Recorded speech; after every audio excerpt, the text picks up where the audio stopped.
Ada suatu kisah yang sangat bagus sekali saya mau sharingkan sebelum PA mulai. Ya.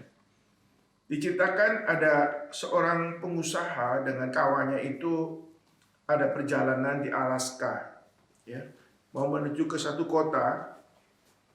Tapi waktu itu pesawat yang besar nggak ada, adanya pesawat kecil, ya, atau sekarang namanya pesawat Cessna yang kecil, ya, pesawat pakai baling-baling kecil.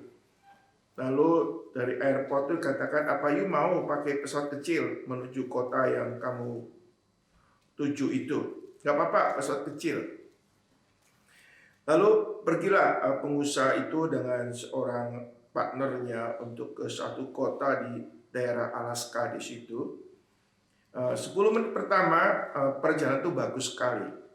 Tapi setelah itu, saudara-saudara kata Yesus Kristus, terjadi ada suatu kabut dan cuaca buruk sekali. Nah, cuaca buruk sampai tidak bisa melihat ke depan, ya. Lalu pilot berikan kode Mayday, Mayday gitu, ya.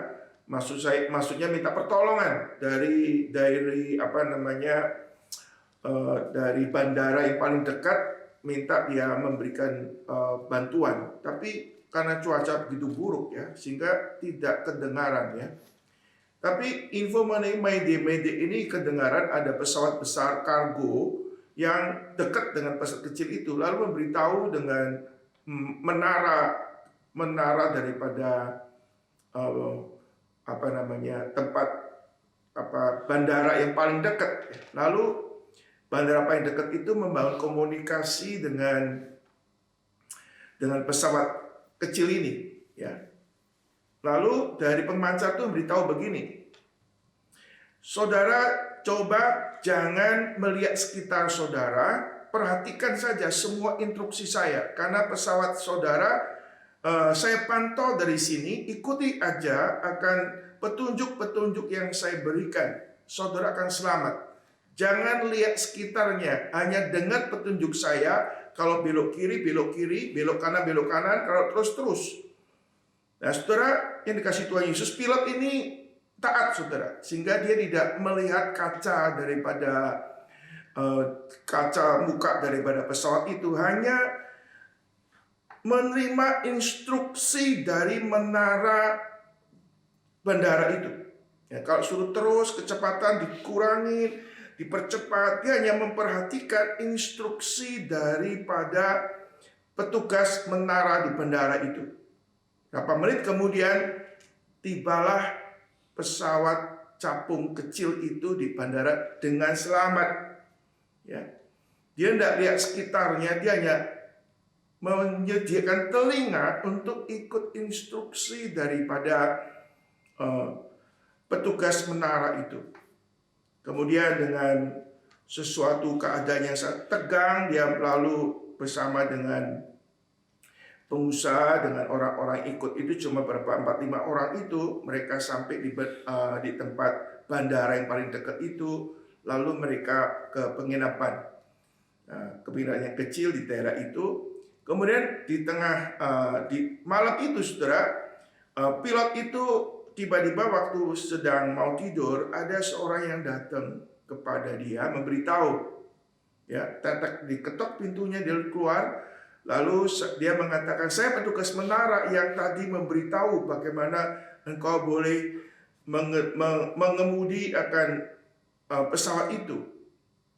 Saya bersyukur saudara mengikuti semua instruksi saya dan tidak melihat sekitarnya. Karena beberapa waktu lalu terjadi juga seperti ini. Tapi yang kejadian sebelumnya itu, mereka tidak konsentrasi mengikuti instruksi saya, sehingga akhirnya mereka tidak melihat, tidak mendengar dengan baik. Mereka lebih lihat sekitarnya, akhirnya mereka kecelakaan di tengah jalan. Saudara, dalam kehidupan kita kadang-kadang seperti itu, ya. Kita kadang-kadang ada masalah, ada pergumulan, banyak begitu masalah, sehingga kita dikendalikan oleh situasi, sehingga kita tidak punya relasi dan dekat dengan Tuhan, sehingga kita nggak peka apa yang Tuhan mau dalam kehidupan kita di dalam masa-masa yang krisis, atau di masa-masa yang sulit. Saudara, kalau kita pernah naik pesawat itu mengerikan kadang-kadang. Ya, dia dikasih tahu bahwa sesungguhnya di muka daripada pesawat capung itu ada gunung, ada pergunungan yang begitu banyak liku-likunya. Kalau pilot tidak bisa mengendalikan diri, pasti akan nabrak, apalagi cuaca buruk. Kecuali petugas menara yang tahu liku-likunya itu bisa berjalan dengan baik. Dalam hidup kita, saudara, kadang-kadang kita begitu banyak ya persoalan kita alamin, ya, kita nggak peka apa yang kehendak Tuhan. Ya, kalau kita perlu menyediakan waktu untuk berdoa kepada Tuhan, membaca firman Tuhan, maka Tuhan akan memberikan petunjuk. Saudara akan memiliki kepekaan akan pimpinan Tuhan. Seperti dikatakan dalam Amsal, dikatakan, percayalah pada Tuhan dengan segenap hatimu dan jangan bersandar pada pengertianmu sendiri. Akuilah Dia dalam segala lakumu, maka Ia akan meluruskan jalanmu. Alkitab katakan, firman-Mu adalah pelita bagi kakiku dan terang bagi jalanku. Saudara, setiap minggu kita beribadah kepada Tuhan dengan firman Tuhan. Setiap Rabu kita boleh berdoa membaca firman Tuhan. Itu salah satu sarana anugerah Tuhan yang membuat kita boleh ditambahkan pengertian dan kepekaan akan kehendak Tuhan. Dan saya percaya banyak hal yang kita akan menikmati berkat Tuhan di dalam perjalanan hidup kita, di dalam relasi dengan Tuhan. Ini satu kesaksian ya, yang saya sendiri diberkati oleh Tuhan. Jadi di tengah-tengah begitu banyak masalah, kita harus konsentrasi terus mengiring Tuhan dan mengikut Tuhan. Dan Tuhan akan memberikan petunjuk yang kadang-kadang kita nggak tahu bagaimana Tuhan. Ya. Nah, ini suatu kesaksian yang saya sendiri, bagus juga ya. Suatu kisah dalam hidup kita. Banyak kita nggak tahu apa yang akan terjadi, tapi Tuhan tahu. Dan semua ada di dalam kontrol Tuhan. Makin kita dekat dengan Tuhan, walaupun kita nggak tahu situasi bagaimana, tapi kita tahu jalan Tuhan itu jalan yang terbaik. Kita perlu menyediakan hati kita, pikiran kita untuk concentrate dengan Tuhan. Nah, itu akan menolong kita bisa sampai tujuan dengan selamat. Nah, ini sedikit satu kisah hidup ya. Yang ini true story. Nah, orang itu mengatakan, ya, ini kemurahan Tuhan bisa selamat ya.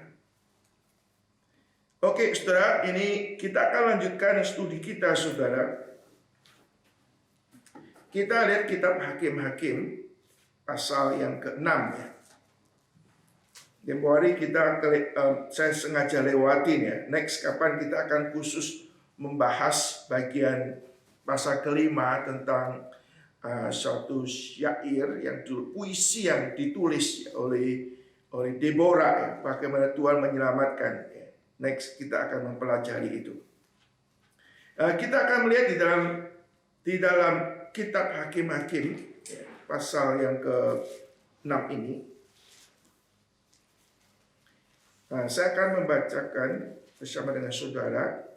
Kita membaca ayat 11 dari pasal ke-6 sampai ayat 24 lebih dulu ya. Nanti yang lain akan menyusul. Kita membaca, saya akan baca 2 ayat. Nanti saudara bergantian 2 ayat sampai ayat ke-24. Kemudian datanglah malaikat Tuhan dan duduk di bawah pohon terbatin di Ofra, kepunyaan Yoas, orang Abiezer itu. Sedang Gideon anaknya mengirik gandum dalam tempat pemerasan anggur agar tersembunyi bagi orang Midian. Malaikat Tuhan menampakkan diri kepadanya dan berfirman kepadanya demikian, Tuhan menyertai engkau, ya pahlawan yang gagah perkasa. Jawab Gideon kepadanya, Tuanku, jika Tuhan menyertai kami, mengapa semuanya ini menimpa kami? Di manakah segala perbuatan-perbuatannya yang ajaib yang diceritakan oleh nenek moyang kami kepada kami? ketika mereka berkata, bukankah Tuhan telah menuntun kita keluar dari Mesir? Tetapi sekarang Tuhan membuang kami dan menyerahkan kami ke dalam cengkraman orang Midian. Lalu berpalinglah Tuhan kepadanya dan berfirman, pergilah dengan kekuatanmu ini dan selamatkanlah orang Israel dari cengkraman orang Midian. Bukankah aku mengutus engkau? Tapi jawabnya kepadanya, ah Tuhanku, dengan apakah akan kuselamatkan orang Israel? Ketahuilah, kaumku adalah yang paling kecil di antara suku Manasye, dan aku pun seorang yang paling muda di antara kaum keluargaku. Berfirmanlah Tuhan kepadanya, tetapi akulah yang menyertai engkau. Sebab itu, engkau akan memukul kala orang Midian itu sampai habis. Maka jawabnya kepadanya, jika sekiranya aku mendapat kasih karunia di matamu, maka berikanlah padaku tanda, supaya engkau sendirilah yang berfirman padaku. Janganlah kiranya pergi dari sini, sampai aku datang kepadamu, membawa persembahanku, dan meletakkannya di hadapan firman. Aku akan tinggal sampai engkau kembali. Masuklah Gideon ke dalam, lalu mengolah seekor anak kambing dan roti yang tidak berai dari sepa tepung. Ditaruhnya daging itu ke dalam bakul dan kuahnya ke dalam periuk. Dibawanya itu kepadanya ke bawah pohon terbatu. Lalu disebutkannya, berfirmanlah malaikat Allah padanya, ambillah daging itu dan roti yang tidak berai itu, letakkanlah ke atas batu itu, dan curahkan kuahnya. Maka diperbuatnya demikian. dan malaikat Tuhan mengulurkan tongkat yang ada di tangannya. Dengan ujungnya disinggungnya daging dan roti itu. Maka timbullah api dari batu itu dan memakan habis daging dan roti itu. Kemudian hilanglah malaikat Tuhan dari pandangannya. Maka tahulah Gideon bahwa itulah malaikat Tuhan. Lalu katanya, celakalah aku, Tuhanku Allah, sebab memang telah kulihat malaikat Tuhan dengan berhadapan muka. Tetapi berfirmanlah Tuhan kepadanya, selamatlah engkau, jangan takut, engkau tidak akan mati. Lalu Gideon memberikan mesbah di sana bagi Tuhan dan menamainya Tuhan itu keselamatan. Mesbah itu masih ada sampai sekarang di Ofra, kota orang Abisir. Ya, saudara kasih Tuhan Yesus Kristus, minggu lalu kita telah membahas ya, di mana setelah orang Israel mereka kembali berbuat dosa kepada Tuhan, maka Tuhan mengirim orang Midian untuk menjajah orang Israel.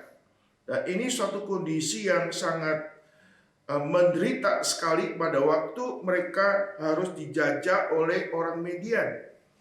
Ya, orang Midian adalah bangsa nomad, yaitu orang yang tidak menetap. Jadi orang yang tidak berbudaya, orang yang kasar, kerjanya merampok.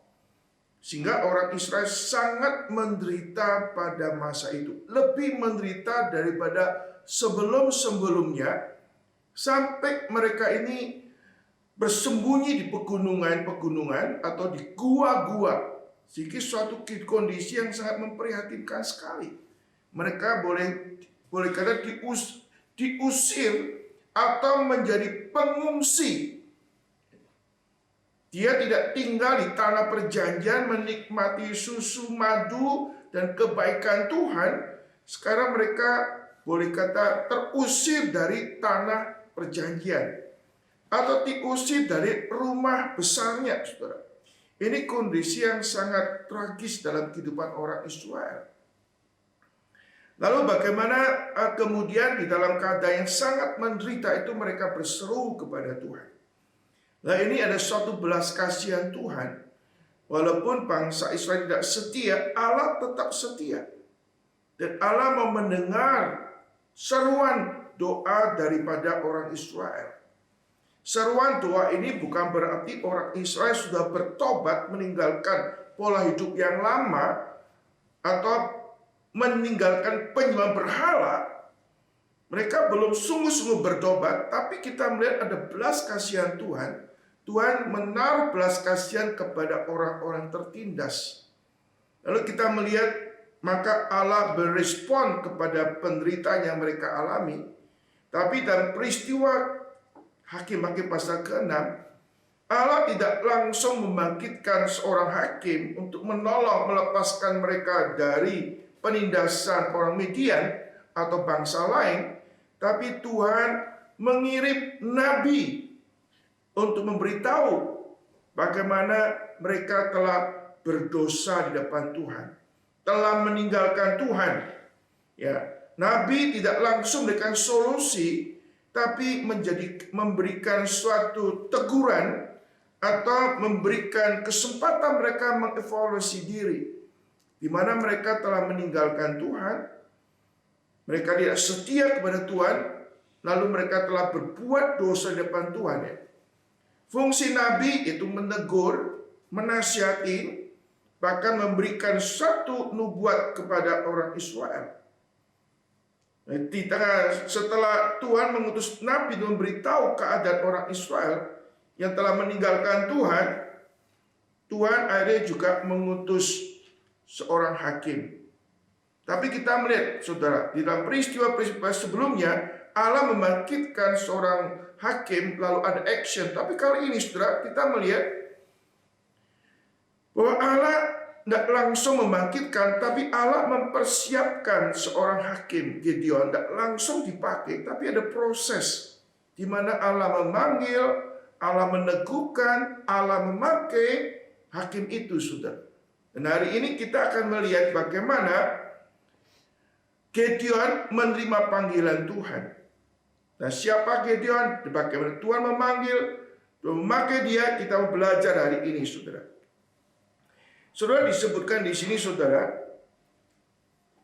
Kemudian datanglah malaikat Tuhan dan duduk di pohon Tarbati di Ofra, kepunyaan Yoas, orang Abiezer itu, sedang Gideon anaknya mengirik gandum dalam tempat pemerasan anggur agar tersembunyi bagi orang Midian.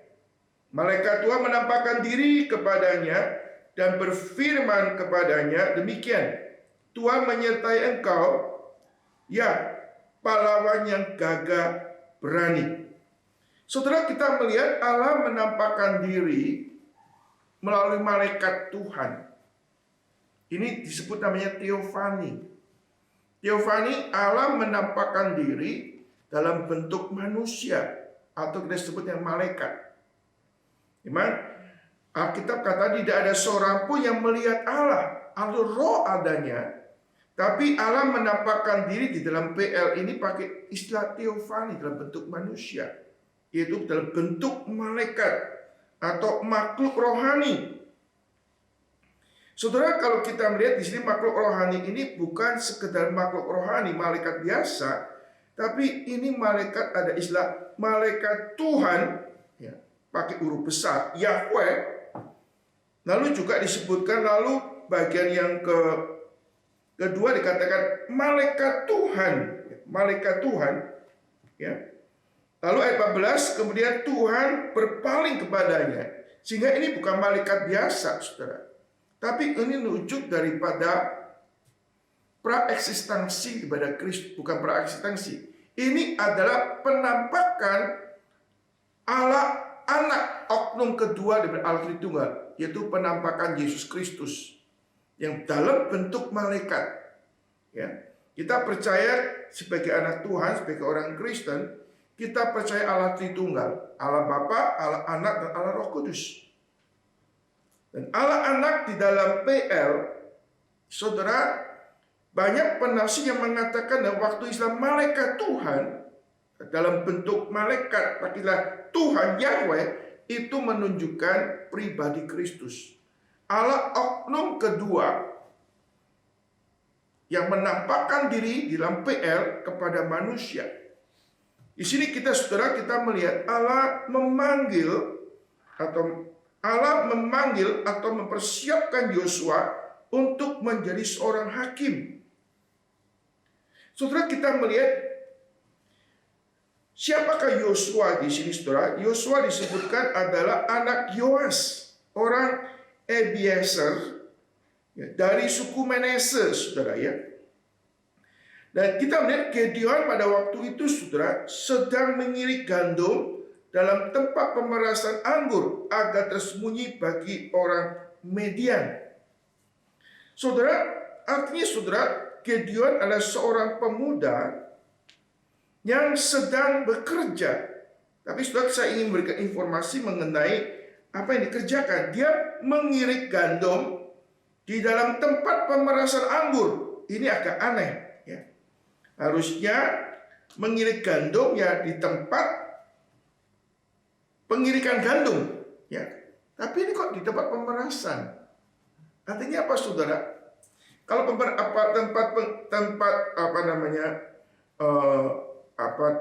memeras, bukan memeras ya. Kalau seseorang itu sedang memproses gandum, itu biasanya kan di tempat udara terbuka supaya gabah-gabahnya itu bisa terpisah, lalu bisa ditiup angin, pergi kemana-mana gitu ya. Tapi ini terjadi, saudara, ini memproses gandum kok di dalam tempat pemerasan anggur. Nah, disebutnya di tempat tersembunyi. Artinya, saudara, si Gideon ini melakukan sesuatu yang tersembunyi. Kalau dia ada di muka, di luar atau terbuka, ketahuan orang Median pada waktu memproses gandum selesai bisa dirampok oleh orang Median. Maka dia tersembunyi, saudara. Ini menunjukkan betapa parahnya keadaan orang Israel waktu itu. Ya. Sampai untuk mengerjakan daripada memproses gandum pun harus tersembunyi begitu rupa. Tapi kita melihat, saudara, sisi lain, saudara, kita melihat Gideon adalah seorang pemuda yang bekerja keras.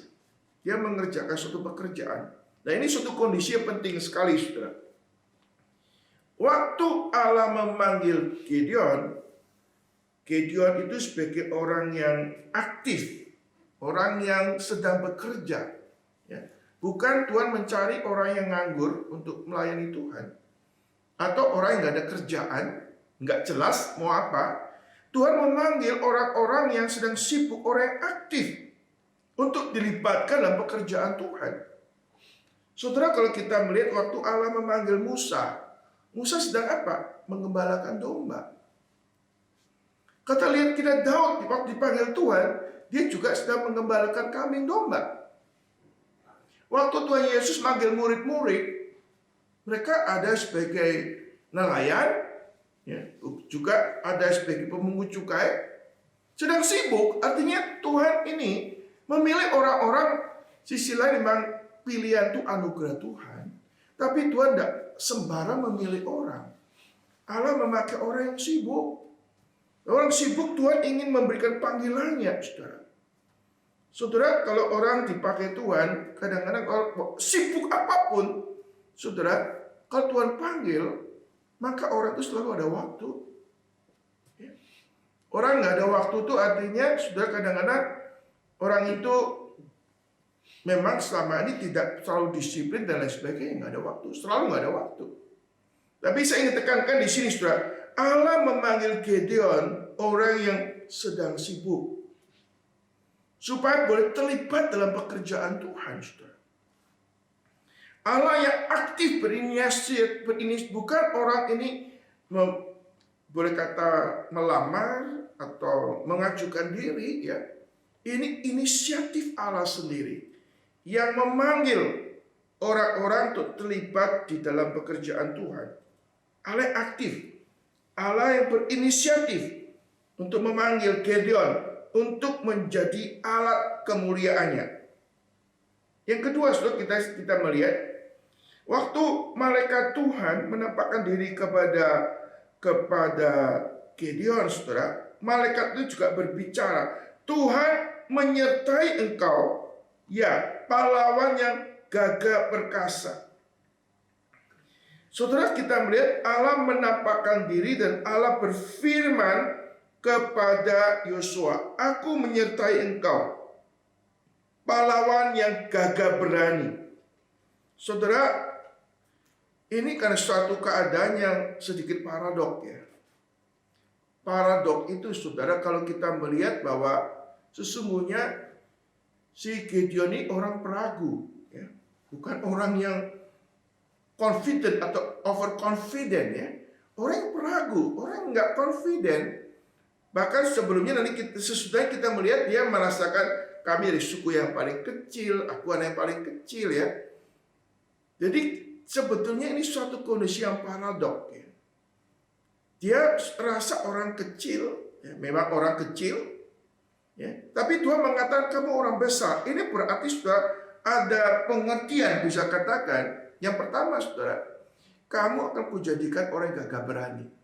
Kamu yang sekarang tuh orang nothing, kamu nggak bisa buat apa-apa. Tapi aku akan membuat engkau menjadi orang yang gagah berani. Nah, gagah berani itu bukan oleh karena Gideon punya potensi yang besar, tapi Allah mau berkarya di dalam kehidupan kamu untuk menjadi orang yang gagah berani. Nah, kita melihat waktu Tuhan menyatakan kepada Gideon, aku akan kujadikan engkau orang yang gagah perkasa. Gideon berkata mulai memikirkan siapa saya jadi orang besar ya. Saudara ingat pada waktu malaikat menampakkan diri kepada Maria, lalu engkau akan lahir seorang Mesias, seorang juru selamat. Lalu Maria katakan, bagaimana mungkin terjadi? Aku belum bersuami. Tapi Tuhan katakan, kuasa Allah, ya, Roh Kudus akan menaungi engkau dan engkau akan melahirkan seorang anak. Maka kemudian Maria mengatakan, sesungguhnya aku ini hamba Tuhan. Jadilah apa yang kau katakan. Saudara, kita melihat kemudian apakah jawaban daripada Gideon pada waktu malaikat Tuhan mengatakan engkau akan menjadi orang gagah perkasa, gagah berani. Saudara, jawaban daripada Gideon katakan, Tuhanku, jika Tuhan menyertai kami, mengapa semuanya ini menimpa kami? Di manakah segala perbuatannya yang ajaib yang diciptakan nenek moyang kami kepada kami? Ketika mereka berkata, bukankah Tuhan yang menuntun kita keluar dari tanah Mesir? Tapi sekarang ya Tuhan sekarang Tuhan membuang kami dan menyerahkan kami kepada cengkeraman orang Median.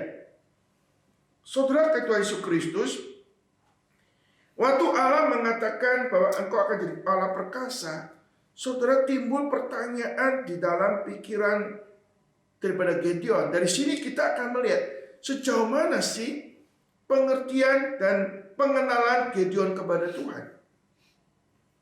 Dia langsung mengatakan, saudara, di sini mengatakan, Tuhanku, jika Tuhan menyertai kami, mengapa semua ini terjadi menimpa kami? Dia mempertanyakan, saudara, kalau orang Israel sekarang di dalam cengkeraman orang Median, ini karena Tuhan itu tidak menyertai. Katanya kau menyertai, tapi kenyataan pengalaman saya kau tidak menyertai. Artinya, saudara, di sini kita melihat Gideon itu sedang menyalahkan Tuhan. Ini gara-gara Tuhan tidak menyertai kami mengalami penderitaan. Dia nggak tahu akar masalahnya kenapa orang Israel itu menderita, saudara. Ini misinterpretasi. Sesungguhnya yang membuat orang Israel menderita karena mereka meninggalkan Tuhan, bukan Tuhan meninggalkan mereka, saudara. Saudara, kita melihat di dalam seseorang melayani, saudara, orang itu perlu punya pemahaman yang benar tentang firman, tentang Tuhan. Kalau orang di dalam melayani, terlibat dalam pekerjaan, Mereka memikirkan, menganalisa, menginterpret pekerjaan Tuhan dengan cara mereka sendiri. Orang ini akan meragukan pekerjaan Tuhan. Bahkan orang ini menjadi hambatan yang besar dalam pekerjaan Tuhan. Termasuk ini, saudara. Gideon menganalisa semua keadaan orang Israel yang terpuruk ini karena Tuhan tidak menyertai. Lalu Tuhan akan membangkitkan dia untuk menolong orang Israel. Itu sesuatu yang complicated. Tuhan menjadi penyebab.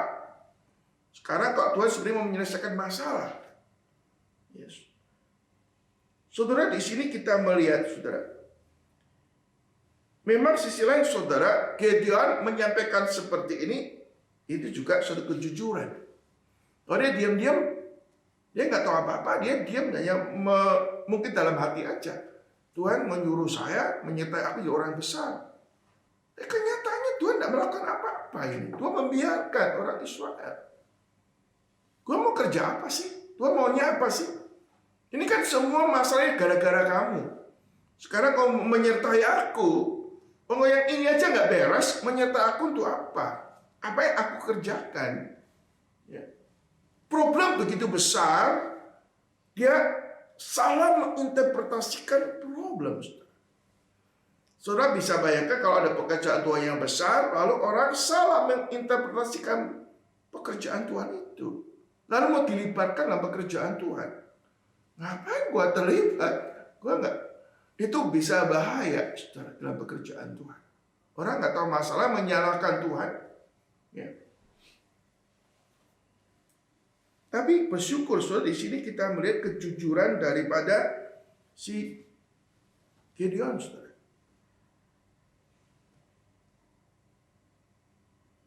Lalu Tuhan menjawab, berpanggillah Tuhan kepadanya dan berfirman, pergilah dengan kekuatanmu ini dan selamatkan orang Israel dari cengkeraman orang Midian.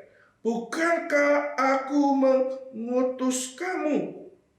Saudara, dari sini sepertinya dialognya tidak langsung menjawab ya. Artinya saudara, Tuhan menjelaskan kepada Gideon sepertinya sesuatu yang bagi Tuhan ini banyak hal yang gak perlu dikasih penjelasan, mungkin gak ngerti ya. Maka Tuhan melanjutkan, aku mengutus kamu, sudah. Kamu jangan terlalu banyak tanya, lebih dulu lah. Istilahnya, dikatakan, pergilah dengan kekuatanmu ini dan selamatkan orang Israel dari cengkeraman orang Midian. Ya mungkin ada dialog-dialog yang lain ya, tapi Alkitab menunjukkan kepada kita, saudara, Tuhan memberikan tugas yang penting. Memang kamu memang di sini kamu kurang memahami. Tapi kamu jalankan dulu. Pergi dengan kekuatanmu ini. Selamatkan orang Israel dari cengkeraman orang Midian. Bukankah aku mengutus kamu? Saudara-saudara Yesus Kristus. Tapi jawab daripada Gideon. Tetapi jawabnya, Tuhan, dengan apakah aku selamatkan orang Israel? Ketahuilah, kaumku adalah yang paling kecil dari suku Manase, di antara suku Manase, dan aku pun istilahnya sudah kaumku atau klanku ini adalah orang yang paling kecil di antara suku Manase. Suku Manase sudah kecil, ya. Ini klannya juga lebih kecil lagi, saudara. Tadi katakan juga, saudara, dan aku pun yang paling muda di antara kaum keluargaku. Jadi, saudara, ini triple minority ya. Manase suku kecil, klan yang paling kecil, anak yang paling kecil, triple minority, saudara. Saudara, kita melihat kadang-kadang kok Tuhan memakai orang yang kecil seperti ini ya. Sudah orang peragu, ya. Lalu interpretasinya salah. Ya. Lalu triple minority. Kadang-kadang Tuhan memakai orang-orang yang setelah kualifikasi nggak masuk ya. Seperti Yael kita mempelajari ya. Ini orang yang wanita ya, wanita kadang saya bertanyakan, ini wanita bikin tenda sendiri ya, lalu ngundang laki-laki ke situ ya, lalu pura-pura baik, lalu tancapkan orang dengan patok ya, kok sadis amat gitu ya. Kita melihat kok kadang-kadang Allah yang kita sudah memahami, sudah orang pakai orang-orang ini untuk menggenapi rencananya, termasuk saudara Tuhan memakai Gideon ini, orang yang peraku, orang yang pemahaman tentang situasi itu masih begitu dangkal, lalu dari keluarga dari suku yang kecil, klien yang kecil, anak yang paling kecil, triple minority, tapi Tuhan mau pakai. Ini kedaulatan Tuhan di dalam memilih seseorang mau dipakai. Tuhan bisa pakai orang-orang yang besar bisa, tapi Tuhan juga pakai orang-orang kecil, orang sederhana untuk dipakai Tuhan. Saya coba compare dengan di dalam 1 Korintus pasal yang pertama, ya, ayat 26 sampai 28. Di sini katakan Paulus menulis ya, ingat saja saudara-saudara, bagaimana keadaan kamu ketika kamu dipanggil. Menurut ukuran manusia tidak banyak orang yang bijak, tidak banyak orang berpengaruh, tidak banyak orang terpandang. Tetapi apa yang bodoh bagi dunia dipilih Allah untuk memalukan orang-orang yang berkhidmat. Dan apa yang lemah bagi dunia dipilih Allah untuk memalukan apa-apa yang kuat. Dan apa yang tidak terpandang dan hina bagi dunia dipilih Allah, bahkan apa yang tidak berarti dipilih Allah untuk meniadakan apa yang berarti, supaya jangan ada seorang manusia pun yang memegahkan diri di hadapan Allah. Allah memilih orang yang kecil, orang yang triple minority untuk mengerjakan pekerjaan Tuhan. Sehingga kalau katakan engkau akan menjadi orang yang gagah perkasa, itu bukan karena Gideon orang hebat, tapi Tuhan yang hebat bisa memakai orang yang gak hebat untuk melakukan perkara-perkara yang hebat. Allah yang hebat bisa memakai orang yang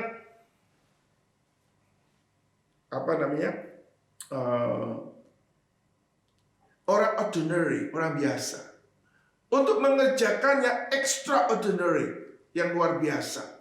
Ini kehebatan Tuhan. Kalau kita melihat kan dulu, kita kalau melihat nanti saudara, Gideon mengumpulkan 10.000 orang, ya kan? Tapi Tuhan mensortir berapa orang? 300 orang. 300 orang itu bukan orang yang hebat-hebat, saudara. Ini seleksinya tuh bukan seleksi orang yang tes proper yang paling hebat, yang menunjukkan saudara bahwa sebetulnya saudara, ini bukan orang yang terseleksi yang paling hebat. Ini menunjukkan bahwa dalam pekerjaan Tuhan tidak ada orang yang berjasa. Tuhan bisa mengerjakan sesuatu yang besar lewat orang yang sepertinya biasa.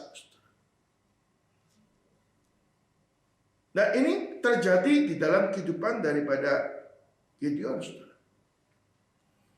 Karena kalau kita lihat dalam peperangan nanti ya, next kita mempelajari bagian Gideon ini. Peperangan itu kita melihat bisa menang tuh yang perang itu Tuhan. Tapi istilahnya Tuhan juga pakai manusia. Manusia menjadi alat untuk melaksanakan kehendaknya. Supaya endingnya kemuliaan itu bagi Tuhan. Dan manusia itu sadar, kalau saya dipakai Tuhan itu semata-mata hanya anugerah. Kita hanya alat yang dipakai Tuhan. Kita bukan siapa-siapa, kita bukan apa-apa. Kadang-kadang orang belum apa-apa dan rasa dia apa-apa. Belum siapa-siapa, sudah siapa-siapa. Lalu bersikap arogan. Bahwa kalau bukan saya, mana bisa jadi. Lalu kadang-kadang orang bisa memandang rendah orang lain, menganggap dia paling hebat. Kalau nggak ada saya, apa bisa jalan gitu ya. Tapi pekerjaan Tuhan, Tuhan yang bekerja. Pekerjaan Tuhan itu Tuhan yang berperang. Saudara, kadang-kadang saya berpikir, saudara, gereja kita di Pot ini kan kecil, nggak besar ya. Dan kita juga bukan orang-orang berpotensi, orang-orang biasa-biasa ya. Sehingga kalau kita mau mengerjakan pekerjaan Tuhan yang besar, orang mana bisa? Lu nggak kompeten semua. You pikir perkara-perkara yang besar. Ini menunjukkan supaya kita juga rendah hati kalau mau pakai kita. Cuma jangan buat kita akhirnya jadi kita meragukan Tuhan. Tuhan bisa pakai kita orang yang ordinary people untuk mengerjakannya extraordinary work. Bukan karena kita, tapi karena Tuhan. Pak Tom seringkali memberikan nasihat, saudara. Dia nasihat yang paling nggak enak didengar, tapi benar. Gitu. Dia katakan, no one come to help. No one come to contribute. Kadang-kadang pikir, kok tak ada seorang pun datang untuk tolong Tuhan, untuk kontribusi sama Tuhan. Secara realita kan pekerjaan Tuhan perlu ada yang menolong dan terlibat. Kalau nggak ada kontribusi bagaimana? Tapi dalam pandangan teologi, ya, waktu kita melayani, kita jangan merasa kita sedang menolong Tuhan, sedang berkontribusi kepada Tuhan. Dikatakan, everybody come to learn and to serve. Belajar melihat Tuhan sedang bekerja. Mentalis belajar. Ya. Everybody come to learn and to serve. Untuk melayani Tuhan. Karena apapun yang kita miliki ada dari Tuhan. Kita sedang belajar untuk melayani Tuhan. Ya. Come to learn and to serve. Saudara, kita kembali pada Gideon, saudara. Gideon adalah orang yang lemah, orang yang biasa. Ya. Tapi Tuhan memakai Gideon menjadi alat kemuliaannya. Khususnya membangkitkan Gideon menjadi seorang hakim. Artinya saudara, Tuhan memakai Gideon ini bukan sekedar akan pakai. Nama Gideon itu bolehkah di mana Tuhan bekerja tuh membangkitkan Gideon mirip dengan Tuhan tuh membangkitkan namanya seperti Musa. Gideon dibangkitkan oleh Tuhan bukan untuk mengerjakan tugas ecek-ecek, saudara. Tugas yang besar, misi nasional ini. Ini mirip dengan Yosua, saudara. Demikian juga Tuhan bangkitkan Gideon ini bukan orang biasa. Dia membangkitkan punya kapasitas di mana Tuhan memperkarya mirip dengan Elia, saudara. Tuhan ingin jadikan dia orang besar, bukan orang kecil. Bukan orang ecek-ecek gitu loh dalam kerajaan Tuhan. Saudara, kadang-kadang Tuhan memakai orang-orang sederhana untuk mengerjakan pekerjaan yang besar, saudara. Dan orang yang merasa besar, masa tinggi hati akan direndahkan oleh Tuhan. Tuhan akan memakai orang rendah hati. Awal daripada kehancuran yaitu orang yang sombong, saudara. Saudara, kita melihat, saudara, Tuhan memanggil Gideon, orang yang kecil. Mungkin orang lain memandang, mana bisa Gideon, ya kan? Orang seperti itu, mana bisa dia mengerjakan pekerjaan Tuhan? Kalau Tuhan memanggil, Tuhan bekerja, tidak ada mustahil bagi Tuhan. Amin.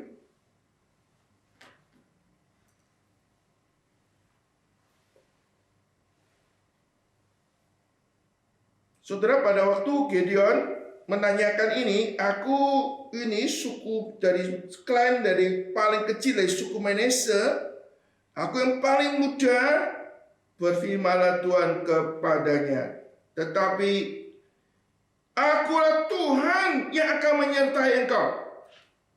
Sebab itu engkau akan memukul kalah orang Midian itu sampai habis. Saudara, ini ada suatu konfirmasi Tuhan progresif ya. Allah berkata, aku akan menyertai engkau ya pahlawan gagah perkasa. Ya, lalu Tuhan juga mengatakan, aku pergilah dengan kekuatanmu, selamatkan orang Israel, orang Midian. Bukankah aku yang mengutus engkau? Lalu Tuhan katakan juga, aku menyertai engkau sebab engkau akan memukul kalah orang Midian sampai habis. Bukankah ini juga terjadi pada diri Musa? Musa berapa kali dia ragu-ragu, ya kan? Aku tidak bisa ngomong. Tapi Tuhan terus boleh kata panggilan Tuhan diri seseorang, Tuhan akan kejar terus sampai orang itu tunduk. Kita melihat surat-surat Yesus Kristus. Ini janji Tuhan, aku akan menyertai engkau. Artinya aku akan bekerja dalam hidupmu. Engkau sanggup melakukan apa yang kusuruhkan kepadamu untuk memukul kala orang Median itu. Maka jawabnya kepadanya, ini dia tetap negosiasi terus nih ya. Dia katakan lagi, jika sekiranya aku mendapat kasih karunia di matamu, berikanlah kepadaku tanda bahwa engkau sendiri yang berfirman kepadaku. Saudara, sampai di sini kadang-kadang Gideon masih rasa ini malaikat, bukan Tuhan sendiri. Dia masih meragukan, betul nggak Tuhan suruh saya ini? Dia masih menguji. Memang bibitnya itu dia ragu-ragu ya. Tapi Tuhan mengatakan, ini mirip dengan Musa juga. Aku pengen lihat tanda. Tuhan kan ini lihat punggungnya kan, memperlihatkan punggungnya ya. Sekiranya aku mendapat kasih karunia di matamu, maka berilah kepadaku tanda untuk engkau sendiri berfirman kepadaku. Janganlah kiranya pergi dari sini sampai aku datang kepadamu, membawa persembahan dan meletakkan di hadapanmu. Saudara, kata Yesus Kristus, ini ide apa ya si Gideon ini ya? Dia ini ingin menjamu, cuma motivasinya minta tanda. Ya. Terus kata Yesus Kristus, saudara perhatikan sini ya. Ini apa yang dalam pikiran dari Gideon ya. Waktu katakan, tunggu di sini sebentar ya. Aku mau kasih persembahan sama kamu ya. Ini motivasinya ingin minta tanda atau menguji kembali. Apakah betul-betul Tuhan sudah ngomong 3 kali loh, berulang secara, boleh kata secara progresif, makin hari makin jelas ya. Tapi Yosua masih kepingin minta tanda. Kita melihat nanti kita di bagian ini kan dia minta tanda sampai 3 kali. Tapi kita melihat tanda yang pertama, saudara. Maka firman-Nya, aku akan tinggal sampai engkau kembali. Ini toleransi Tuhan ini ya. Masuklah Gideon ke dalam lalu mengolah seekor kambing roti yang tidak beragi dan seefah tepung, ditaruhnya daging ke dalam bakul dan kuahnya ke dalam periuk, dibawanya kepadanya di bawah pohon batin, lalu disuguhkan. Berfirmanlah Allah kepadanya, ambillah daging dan roti yang tidak beragi, letakkanlah ke atas batu, dan curahkan kuah. Maka diperbuatnya demikian. Dan malaikat Tuhan itu mengulurkan tongkat yang ada di tangannya, dan ujungnya disinggung ke daging dan roti itu. Maka timbullah api dari batu itu, memakan daging dan roti itu. Kemudian hilanglah malaikat itu dari pandangannya. Saudara ingat kan peristiwa Elia, saudara ya? Itu malah dikasih di tengah-tengah musim kering, itu malah disiram air yang banyak sampai meluber. Ya. Di sini saudara kemudian tahulah Gideon bahwa itulah malaikat Tuhan, katanya, celakalah aku, Tuhanku Allah, sebab memang telah kulihat malaikat Tuhan dengan berhadapan muka. Tetapi tapi berfirmanlah Tuhan, kali ini berfirmanlah Tuhan kepadanya, selamatlah engkau, jangan takut, engkau tidak akan mati. Lalu Gideon mendirikan mezbah di sana bagi Tuhan dan menamai Tuhan itu keselamatan. Mezbah itu masih ada sekarang di Ofra, kota orang Abiezer. Saudara, kita melihat saudara, Allah menyatakan tanda kepada kepada Gideon. Dan Gideon sekarang mantap, memang Tuhan memanggil saya. Ini proses di mana pemanggilan Tuhan atas Gideon begitu mendetail, saudara. Menyatakan ini hal yang serius. Bukan asal memanggil, tapi memang ada misi yang besar. Ya, misi nasional yang penting. Allah meneguhkan. Ya, kita melihat di dalam kehidupan Yosua kan sama juga begitu. Yosua, jangan kecut dan tawar hati. Allah berteguhkan dan kuatkan hatimu untuk menjalankan tugas ini. Saudara, di dalam kehidupan kita, di dalam melayani Tuhan, kadang-kadang kita bisa ragu-ragu, kita bisa merasa lemah, kita merasa minder ya. Tapi Tuhan rasa progresif akan memberikan kekuatan, kemantapan kepada kita. Ya. Sampai akhirnya Yosua katakan mendirikan mezbah. Ini komitmen pertama. Yosua itu membangun mezbah. Gideon ya. Gideon itu membangun mezbah bagi Tuhan. Saudara kasih Tuhan Yesus Kristus, ini sebenarnya ada satu, saya katakan tuh, ada satu, kan orang Israel ada covenant dengan Tuhan. Ini suatu pembaruan covenant, ya, perjanjian dengan Tuhan, khususnya secara personal. Gideon bahkan melakukan sesuatu ibadah pada mezbah, mezbah yang Tuhan mau, mezbah kepada Tuhan. Artinya saudara, sebelumnya ini Yosua juga terpengaruh oleh kehidupan yang sudah jauh daripada Tuhan, termasuk orang tua daripada Gideon yang menyembah Baal. Saudara, ini suatu komitmen pribadi. Sekarang dia boleh bertemu dengan Tuhan sendiri. Lalu dia ada satu membangun mezbah, komitmennya dia untuk mengabdi, untuk melayani, hidup bagi Tuhan di situ. Ini mirip dengan Tuhan, seperti Paulus mengatakan, demi kemuliaan Allah pemanasan kamu, supaya kamu persembahkan tubuhmu sebagai persembahan yang hidup, yang kudus, dan yang berkenan kepada Tuhan. Saudara-saudara Yesus, ini adalah suatu awal daripada spiritual revival di dalam kehidupan daripada Gideon. Ada komitmen kembali kepada Tuhan, komitmen untuk mengabdi kepada Tuhan, komitmen untuk melayani Tuhan. Saudara, spiritual life kita itu perlu dibangun, saudara, secara personal. Tuhan memulai memakai Gideon ini, memulai dengan membangun hidup rohaninya sendiri. Itu ada komitmen untuk menyembah Tuhan. Boleh kata ini terjadi karena Allah menyatakan diri secara personal, sehingga ada encountering personal with God di dalam kehidupan Gideon. Dan ini awal daripada kebangunan rohani yang akan terjadi dalam kehidupan Gideon, mempengaruhi secara nasional daripada kehidupan orang Israel.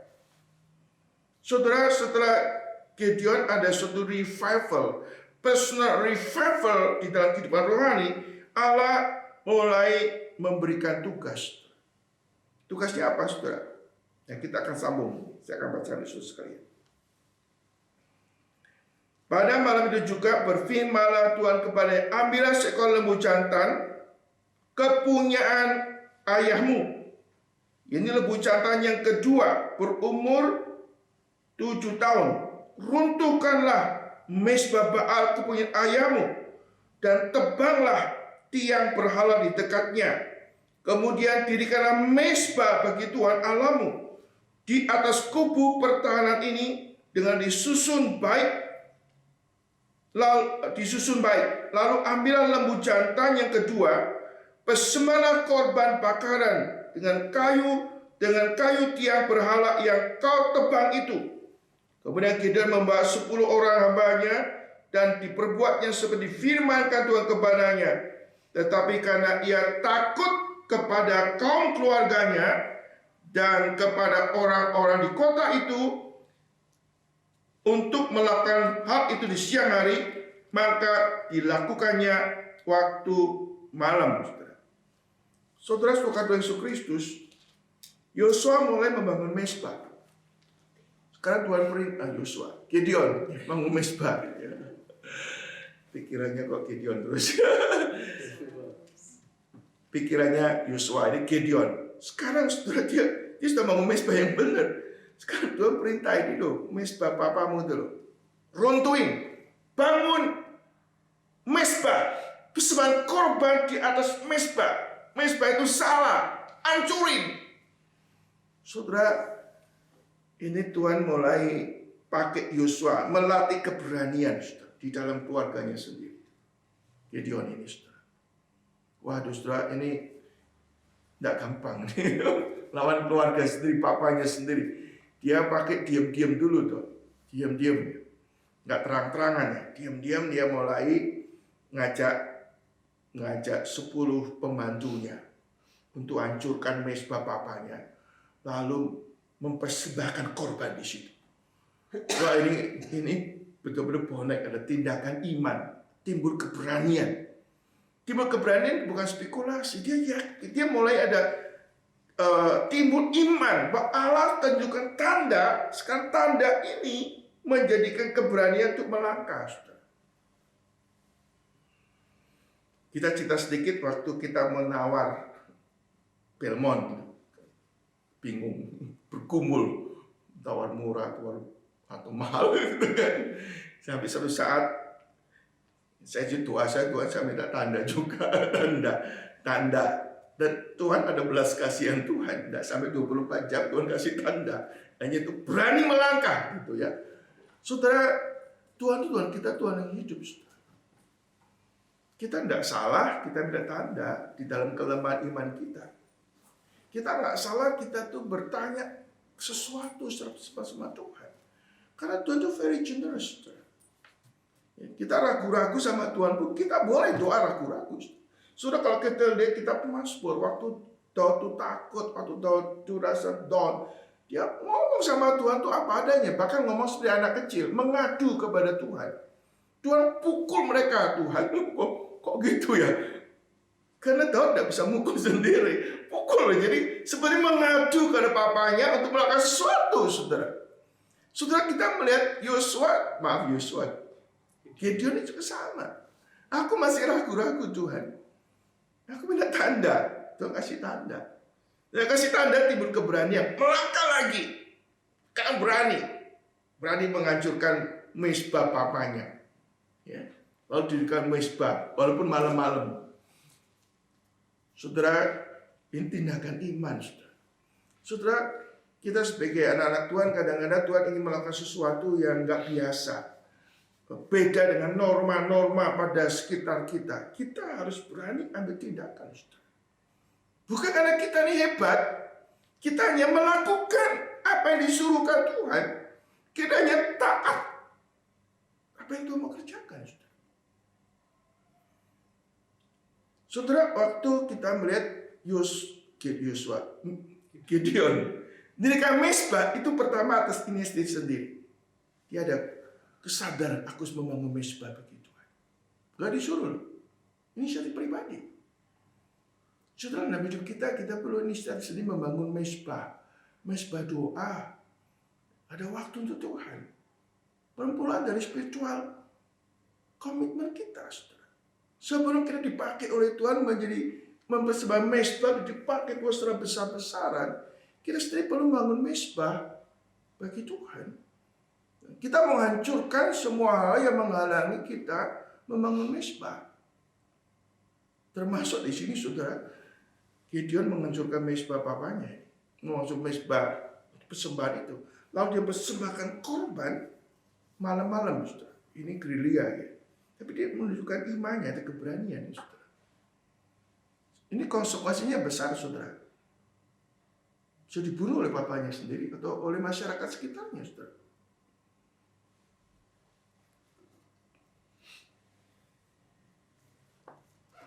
Saya lanjutkan, saudara. Ketika orang-orang kota itu bangun pagi-pagi, tampaklah telah dirobohkan mezbah Baal itu. Telah ditebang tiang Baal yang di dekatnya. Telah dikorbankan lembu jantan yang kedua di atas mezbah yang didirikan itu. Berkatalah mereka seorang dari yang lain, siapakah yang melakukan hal ini? Setelah diperiksa dan ditanya-tanya, maka kata orang, Gideon bin Yoas, dia yang melakukannya. Hal itu. Sesudah itu berkatalah orang-orang kota kepada Yoas, bawalah anakmu itu keluar. Dia harus mati karena ia merobohkan mezbah Baal. Karena ia telah menebang tiang berhala yang di dekatnya. Saudara, istilah nama Gideon ini, istilah itu dalam bahasa Ibrani itu menebang. Cocok dengan tindakannya ini. Nama istilah Gideon itu menebas gitu ya, memotong gitu ya. Jadi nama yang cocok dengan tindakannya ya. Ya, saudara, kita melihat saudara orang-orang di kotanya marah ya. Lalu mereka ingin membunuh, boleh kata. Maka khususnya ayah daripada Gideon, Yoas, yang diminta harus membunuh anaknya sendiri. Tetapi jawab Yoas, ini saudara, tiba-tiba papanya muncul ya. Tapi jawab Yoas kepada semua orang yang mengerumuninya, kamu mau berjuang membela Baal, atau kamu mau menolong dia? Siapa yang berjuang membela Baal akan dihukum mati sebelum pagi. Jika Baal itu Allah, biarlah ia berjuang membela diri sendiri. Setelah mezbahnya dirobohkan orang. Dan pada hari itu diberikan orang nama Serubbaal kepada Gideon. Katanya, karena kata orang, biarlah Baal berjuang dengan dia setelah dirobohkannya mezbahnya itu. Saudara, kita melihat saudara, iman dan tindakan daripada Gideon ini mempengaruhi ayahnya. Ayahnya terbuka, saudara. Dan selama ini ayah juga terpengaruh oleh kehidupan rohani orang Israel pada umumnya, menyembah berhala. Keluarga penyembah berhala, bahkan kemungkinan besar ini ketua klan. Ketua klan itu apa ya? Kelompok ya. Ini bukan berarti sudah posisi daripada Yoas ini bukan orang biasa, saudara. Orang pemimpin kelompok. Sehingga mereka pun nggak berani langsung menghakimin Gideon, menyerahkan penghakim kepada papanya. Bahkan papanya bisa ngomong gini, siapa yang di sini kata siapa yang bela Baal akan dibunuh. Saudara, ini sesuatu hal yang indah dalam kehidupan Gideon, saudara, di mana keluarganya sehati bersama-sama mengerjakan misi Tuhan, yaitu mendukung di dalam adanya pembaharuan di dalam kehidupan orang Israel. Dan ini yang penting sekali di dalam permulaan perjuangan, saudara. Saudara, Yesus Kristus, Tuhan memakai masing-masing hakim itu unik, saudara. Tapi di sini Gideon dipakai oleh Tuhan untuk membereskan akar daripada masalah, saudara, yaitu penyembahan berhala. Mulai daripada Gideon sendiri sudah menyembah Allah yang benar, lalu keluarganya boleh menyembah Allah yang benar, ya. Nah, setelah itu sudah baru kita melihat, saudara, Allah mulai bekerja lebih lagi, ya. Ini menjadi bagian terakhir yang saya akan bacakan sekalian. Dan seluruh orang Midian dan orang Amalek di sebelah timur telah berkumpul bersama-sama mereka. Mereka telah menyeberang dan berkemah dengan Israel. Saudara, bertepatan dengan ini, saudara, orang-orang Midian itu dan orang-orang Amalek, mereka dan orang-orang di sebelah timur berkumpul untuk menyerang orang Israel dari lembah Yesreel. Dan pada waktu itu Roh Tuhan menguasai Gideon. Ditiupnya sangkakala dan orang-orang Abiezer dikerahkan mengikut dia. Juga dikirimkan pesan dari seluruh orang suku Manase, dan orang-orang ini pun dikerahkan mengikuti dia. Dikirimnya pesan kepada suku Asyir, Sebulan, Naftali. Orang-orang itu pun maju menggabungkan diri dengan mereka. Saudara, kita melihat, saudara, Allah mengkonfirmasikan lagi kepemimpinan daripada Gideon. Roh Tuhan itu bekerja sekarang. Ini adalah sudah progresif, saudara. Pertama, Gideon mendirikan mezbah, lalu meruntuhkan mezbah. Lalu Roh Tuhan menggerakkan, menaungi Gideon untuk siap melakukan peperangan rohani. Sehingga peperangan ini bukan peperangan biasa.